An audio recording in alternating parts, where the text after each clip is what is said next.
नमस्ते। मेरा नाम डॉक्टर प्रेरणा गुप्ता है। मैं एक इनफर्टिलिटी और आईवीएफ स्पेशलिस्ट हूँ। मैंने अपनी पढ़ाई एम्स न्यू दिल्ली से करी है और मैं दिल्ली में कार्यरत हूँ। आज हम बात करेंगे सीमेन एनालिसिस टेस्ट के बारे में। जैसा कि हम जानते हैं कि जब कपल्स इनफर्टिलिटी फेस कर रहे होते हैं तो ऑलमोस्ट 50% कपल्स में मेल पार्टनर रिस्पॉन्सिबल होता है इनफर्टिलिटी फैक्टर के लिए। फीमेल फैक्टर के लिए हमारे पास बहुत सारे टेस्ट जैसे HSG, फॉलिकुलर मॉनिटरिंग, काफ़ी चीज़ें होती हैं। लेकिन जब हम मेल पार्टनर को टेस्ट करते हैं तो इसका फॉरमोस्ट टेस्ट जो होता है वो होता है सीमेन एनालिसिस का टेस्ट। सीमेन एनालिसिस में हम हस्बैंड के स्पर्म पैरामीटर्स देखकर ये जानना चाहते हैं कि क्या हस्बैंड के स्पर्म्स में कोई इशू है कि उसकी वजह से प्रेगनेंसी नहीं आ रही है। तो इस वीडियो में हम एक बहुत ही बेसिक तरीके से सीखेंगे कि अगर सीमेन एनालिसिस टेस्ट कब कराना चाहिए, कैसे कराना चाहिए और इसके क्या मापदंड होते हैं। तो सबसे पहले हमें ये समझना ज़रूरी है कि स्पर्म्स डायनेमिक होते हैं। एक सीमेन एनालिसिस टेस्ट एक स्पेसिफिक ये नहीं होता कि ये अगर मेरी वैल्यू आ गई है तो यही वैल्यू रहेगी। स्पर्म्स हमारी बॉडी में बनते हैं, घटते हैं, तो स्पर्म्स एक डायनेमिक वैल्यूज़ होती हैं इनकी। कभी भी सीमेन एनालिसिस का जो टेस्ट कराया जाता है तो अगर 2 स्पर्म सैंपल्स में वैल्यूज़ एबनॉर्मल आती हैं तो फिर इसमें चिंता का विषय माना जाता है। सिंगल स्पर्म टेस्ट की रिपोर्ट को कभी भी हम वो नहीं मानते कि हाँ, अगर इसमें एक सिंगल स्पर्म रिपोर्ट में कोई इशू आई है तो हस्बैंड के स्पर्म्स में इशू है। सेकेंडली, जो सीमेन एनालिसिस का टेस्ट किया जाता है उसके अंदर हस्बैंड और वाइफ के इंटरकोर्स में 2 से 7 दिन का गैप होना चाहिए। ये ज़रूरी है बिकॉज अगर आपके बीच में गैप कम होगा तो स्पर्म के काउंट्स जो होते हैं वो कम आ सकते हैं। अगर आपके बीच में गैप ज़्यादा होगा तो आपके स्पर्म्स की मोटिलिटी कम आ सकती है, स्पर्म्स मरे हुए ज़्यादा आ सकते हैं। तो फर्स्टली सीमेन एनालिसिस का टेस्ट कभी भी सिंगल नहीं होता। कभी भी हम कराते हैं तो इनिशियली एटलीस्ट 2 सैंपल कराए जाते हैं जिनमें एटलीस्ट 1 महीने का गैप हो। जब भी स्पर्म एनालिसिस का टेस्ट दिया जाता है हस्बैंड और वाइफ में रिलेशन करे हुए एटलीस्ट 2 से 7 दिन का गैप किया जाता है। और 2 से 7 दिन भी एक मार्जिन है। जैसे अगर आप मान लीजिए आपने ये टेस्ट कराया अपना और आपने 3 दिन का गैप कराया है तो हमेशा जब ये 3 या 4 दिन का जो आप गैप रख रहे हैं ये आप हमेशा रखेंगे तो ये बेहतर रहता है। स्पर्म एनालिसिस का जो टेस्ट है वो आप किसी अच्छी लैब में दीजिए। ये प्रेफरेबल होता है कि अगर आपके स्पर्म एनालिसिस में कोई रिपोर्ट में इशू आ रहा है तो किसी आईवीएफ लैब में दीजिए, बिकॉज आईवीएफ लैब में उन्हें पता होता है कि उन्हें कैसे देखना है। वो सारे जो आपके पैरामीटर्स हैं वो प्रॉपरली चेक करते हैं। इसको देने के लिए यूजली हम प्रेफर करते हैं कि आप लैब में ही अपना सैंपल दीजिए। इसके लिए आपको एक वाइड माउथ कंटेनर दिया जाता है जिसमें आप अपना सैंपल देते हैं। लेकिन इन केस आप अनकंफर्टेबल फील करते हैं, अगर आपको फील होता है कि नहीं आप नहीं दे पाएंगे लैब में तो आप अपने घर में भी दे सकते हैं। बट इसके लिए ज़रूरी है कि आप जो कंटेनर लें वो लैब से ही लें, बिकॉज जो कंटेनर होता है वो स्टेराइल होता है और नॉन टॉक्सिक होता है, ताकि वो स्पर्म्स को कंटेनर में कुछ केमिकल्स होने की वजह से डैमेज नहीं हो जाए और स्पर्म्स की मोटिलिटी कम नहीं आ जाए। तो लैब से सैंपल आप दे सकते हैं, लैब से आप कंटेनर लेकर घर पर सैंपल दे सकते हैं। लेकिन अगर आप घर पर सैंपल देते हैं तो ये आपको सुनिश्चित करना है कि वो लैब में आधे से 1 घंटे में पहुंच जाए वो सैंपल रूम टेम्परेचर या बॉडी टेम्परेचर पे रहे, ठंडा नहीं रहे। और जितना जल्दी आप अपनी लैब में उसको सैंपल को दे दें उतना बेहतर रहता है।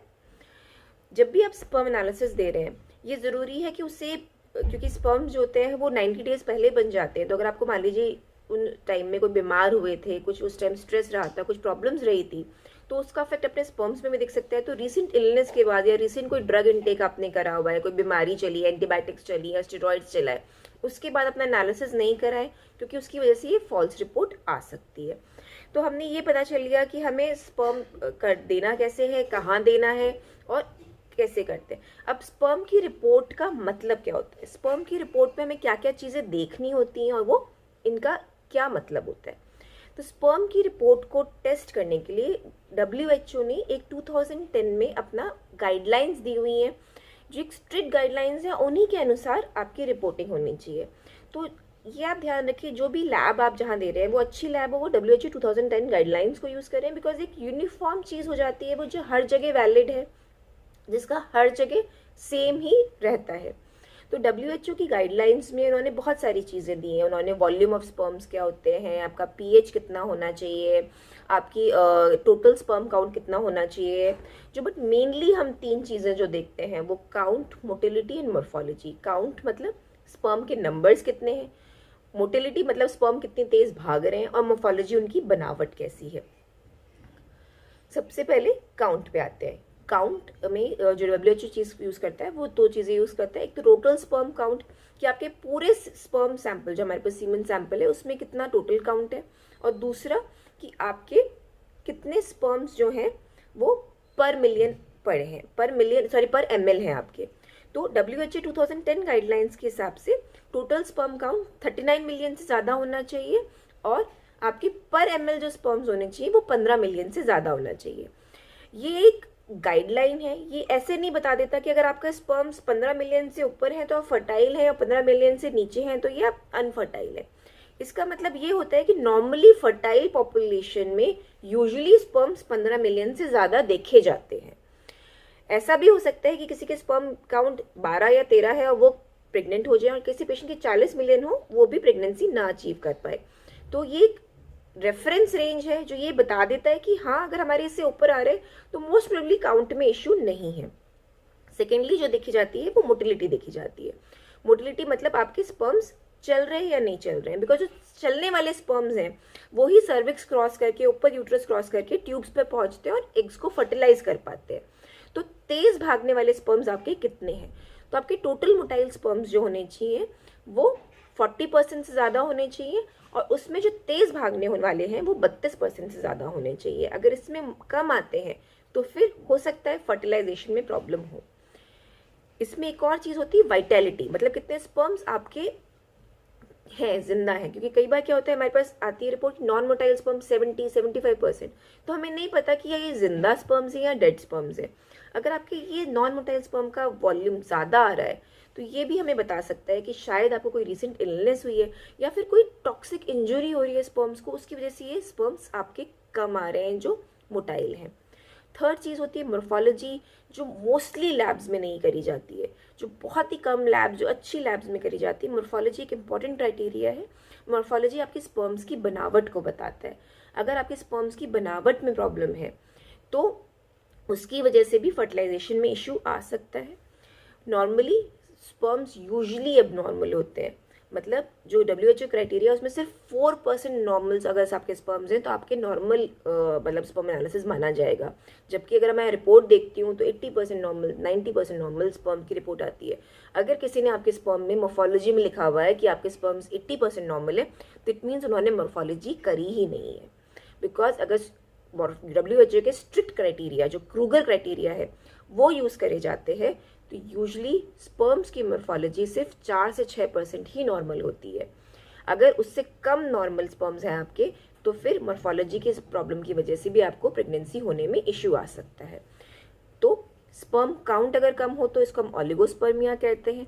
अगर स्पर्म मोटिलिटी कम हो तो इसको हम एस्थेनोस्पर्मिया कहते हैं, और स्पर्म मॉर्फोलॉजी खराब हो तो इसको हम टेरेटोस्पर्मिया कहते हैं। तो ये 3 चीज़ें की वजह की प्रॉब्लम की वजह से आपको कंसेप्शन होने में इशू आ सकता है। और एक फोर्थ टर्म होती है, अगर कोई भी स्पर्म्स नहीं दिखते हैं तो इसको एजोस्पर्मिया कहते हैं।